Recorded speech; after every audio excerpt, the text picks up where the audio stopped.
Hi guys, Spartan765, and today I'm doing a video just going over open carry. Personally, I live in the state of Minnesota, and open carry is not a constitutional right in Minnesota. You have to have a permit to do it. The permit is for open and concealed. You can do either one. So, this is not a state where if the cop walks up to you and you're open carrying, you can say, hey, I don't have to give you ID. You actually have to show them your permit and ID. But I'm going to tell you how to, I think, is the best way to open carry in Minnesota and not draw a lot of attention to you and make people think you're a bad guy. Personally, I think that if you're going to open carry, and this goes for all states that open carry, to draw actually less attention, it's better to just be nicely dressed, collared shirt, buckle, nice jeans, decent jeans, belt, and I just open carry very plainly, which is what you want to do.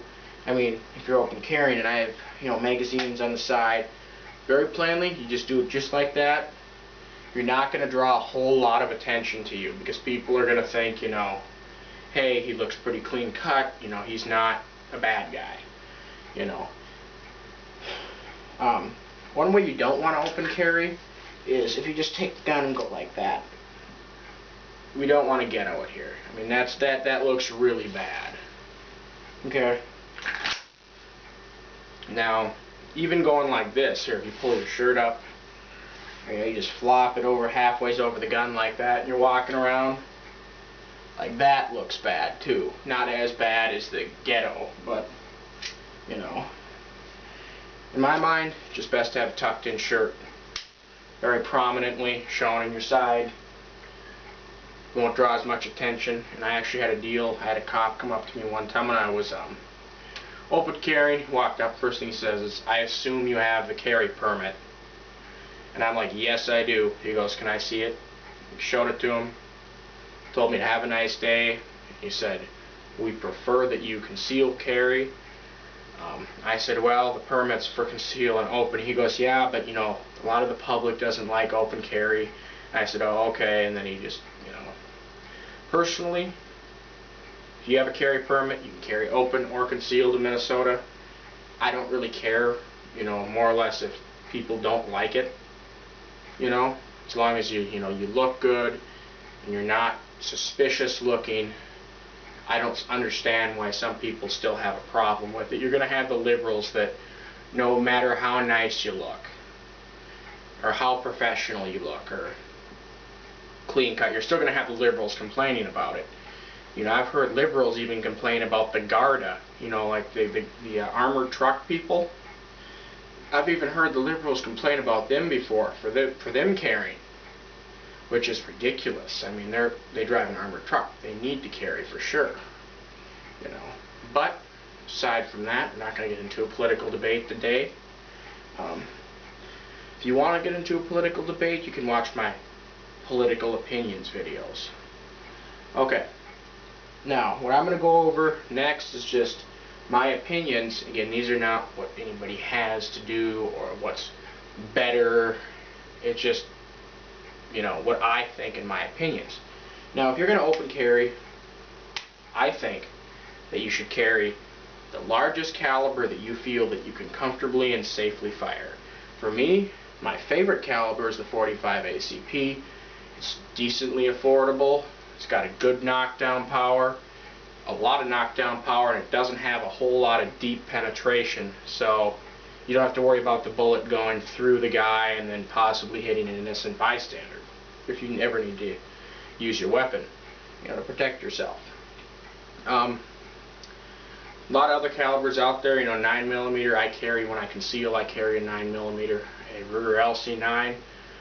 But for open carry, I recommend a full-size handgun. You can either go with something like this, it's XDM 45, Glock 17, Glock 20, Glock 21. You can go with a mid-frame revolver like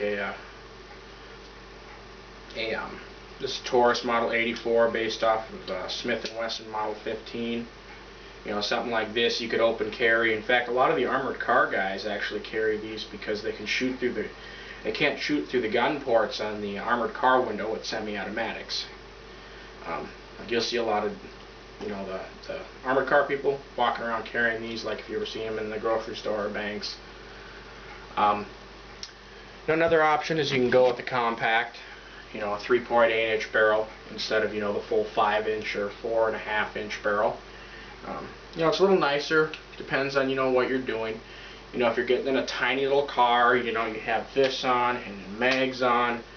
Sometimes it can get kind of tight in the seats, you know. But my car, I have no problem with max DM. Just, you know, if you're going to be in a little bit of a tighter situation, maybe walking through a crowd of people or somewhere where you want maybe closer to you, it's a little bit thinner, a little bit shorter option.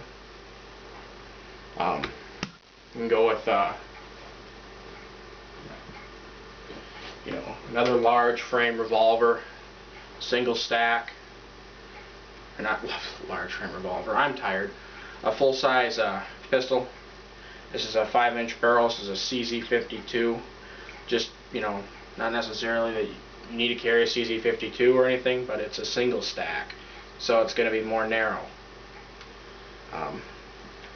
Clearly see by the width there, you're saving a little bit of space, which can be nice. Obviously, if you go with single stack, you compromise your magazine capacity, which I like magazine capacity, so I've never actually carried this before. Day might come where I decide to carry it one day, just to carry it, but I don't know. I think you should probably stick with 1 or 2 different types of carry guns, one for concealed, one for open, and get very proficient with it, because if you ever have to use it, you don't want to not be accurate with it or not know how to operate it correctly. Okay, next video I'm going to go over is a conceal carry, and I'll go over some different conceal options that I think are nice. Comments or questions, send me a message. Spartan765 out.